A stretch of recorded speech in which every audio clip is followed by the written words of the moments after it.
பொன்மணி அன்போடு காதலன் நான் ஏதும் கடிதமே.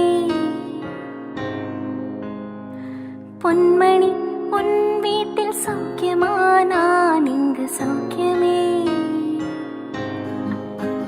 உன்னை எண்ணி பார்க்கையில் கவிதை கொட்டது, அதை எழுத நினைக்கையில் வார்த்தை முட்டது.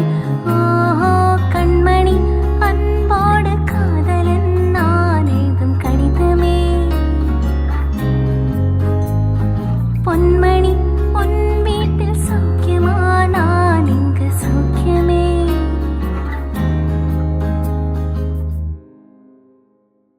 உன்